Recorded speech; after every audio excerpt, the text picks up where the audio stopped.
அது ஒரு சின்ன ரெசிபி ஒன்று இருக்குது.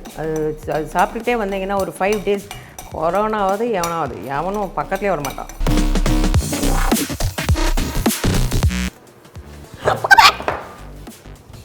சாரி, இந்த தனியாலாம் சிலதெல்லாம் வந்து நல்லா வறுப்படும் போதே டிக் டக் டம்முன்னு அடிக்கும். ஹாய், வணக்கம் friends, welcome to your channel. That's my channel, your channel. So இன்றைக்கி வந்து ஃபிஷ் கிரேவி பண்ணலான்னு முடிவு பண்ணேன். So that is like Chettinad fish gravy. அதுக்கான இன்க்ரீடியன்ஸ் பார்த்தீங்கன்னா தனியா, ஜீரகம், வெந்தயம் அண்ட் பெப்பர். ஸோ இந்த காஞ்ச மிளகாய் இதெல்லாம் சேர்த்து தான் நம்ம வந்து வறுக்க போகிறோம், பட் வித்தவுட் ஆயில். இந்த மெயின் திங்கே அதுதாங்க. அந்த ஆயில் இல்லாமல் ஃபஸ்ட்டு வறுத்து எடுக்கிறோம்ல, அதை அரைச்சி அதுக்கப்புறம் பண்ணுறது தான் இந்த செட்டிநாடு ஃபிஷ் கிரேவியோட ஒரு டெக்னிக்கே. ஸோ லெட்ஸ் ஸ்டார்ட் குக்கிங். ஸோ இந்த ஃபிஷ் கிரேவிக்கு நான் வந்து நவர மீன் வாங்கி வச்சுருக்கேன், ஒரு 250 grams. அது வந்து கட் பண்ணாமல் அப்படியே இருக்குது நம்ம. So let's cut and bring it. Okay, வாங்க.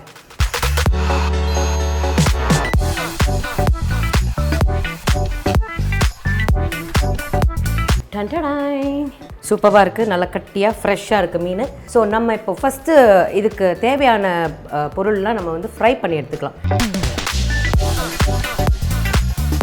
ஒரு 8 காஞ்ச மிளகாய் எடுத்திருக்கேன். இது ஃப்ரை பண்ணி வந்தாலே அதோட அந்த அரோமா, அந்த ஸ்மெல்லே சூப்பராக இருக்குங்க.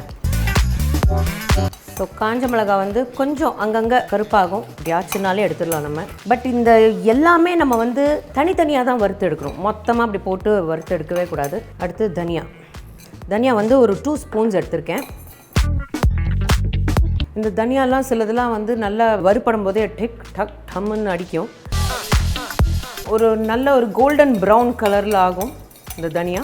அப்போது எடுத்துடலாம். நீங்கள் கமெண்ட்ஸில் நீங்கள் உங்களுக்கு ஏதாவது டிஷ் உங்களுக்கு தேவைப்படுது, அது புது டிஷ்ஷாக இருக்குது, நீங்கள் எனக்கு சமைச்சு காமிங்க அப்படின்னு சொன்னால் கூட I would love to do it.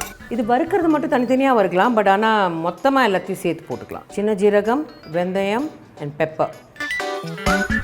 Corona டைமில் எல்லாருமே சாப்பிட வேண்டிய ஒரு விஷயம் மஞ்சள், மிளகு, ஜிஞ்சர். இது ஒரு சின்ன ரெசிபி ஒன்று இருக்குது. அது சாப்பிட்டுட்டே வந்தீங்கன்னா ஒரு 5 days கொரோனாவது எவனும் பக்கத்துலேயே வரமாட்டான். இது வந்து கொஞ்சம் ஆறட்டும், ஆறுனதுக்கு தான் அரைச்சிடலாம். ஃபிஷ் கிரேவிக்கான இந்த வெஜிடபிள்ஸ்.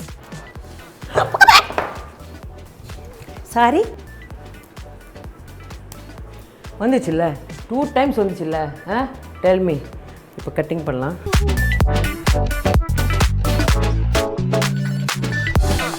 ஆல்ரெடி புளி கரைச்சி வச்சுருக்கேன். இதை வந்து இன்னும் நல்லா இப்படி பண்ணியாச்சுன்னா இன்னும் நல்லா கரைஞ்சிரும். அதில் வறுத்து வச்சுருக்கோம் இல்லையா, இதை வந்து அரைக்கலாம்.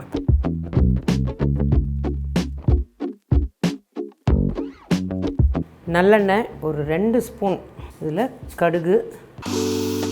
கடுகு பொரிஞ்சதும் கருவேப்பிலை, சின்ன வெங்காயம். இந்த சின்ன வெங்காயம் கொஞ்சம் அந்த ஒரு டிரான்ஸ்பரண்ட் கலரில் வரும். அது ஆனோடனே இந்த பெரிய வெங்காயம் போட்டுடலாம். இல்லை தக்காளி போட்டுடலாம் இப்போது. அண்ட் ப்ளஸ் இதில் வந்து மெயினான உப்பு வந்து பார்த்திங்கன்னா கல்லுப்பு போட்டால் தான் டேஸ்ட்டு. நல்லா மசிஞ்சு இருக்குது தக்காளி. இந்த அரைச்சி வச்ச இந்த மிக்ஸ்சர் இதில் போட்டுடலாம். இந்த குழம்பு மிளகாத்தூள் சொன்னேன் இல்லையா, அது வந்து ஒரு 2 spoon. மஞ்சத்தூள் கொஞ்சம்.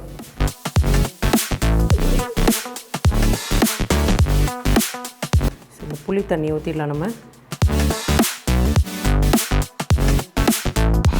பூண்டு இல்லாமல் ஒரு ஃபிஷ் கிரேவியா அப்படின்னு நீங்கள் வந்து கேட்கலாம். இன்றைக்கி நான் வந்து அது இல்லாமல் எப்படி இருக்குதுன்னு ட்ரை பண்ணலான்னு தான் நான் வந்து இது பண்ணியிருக்கேன்.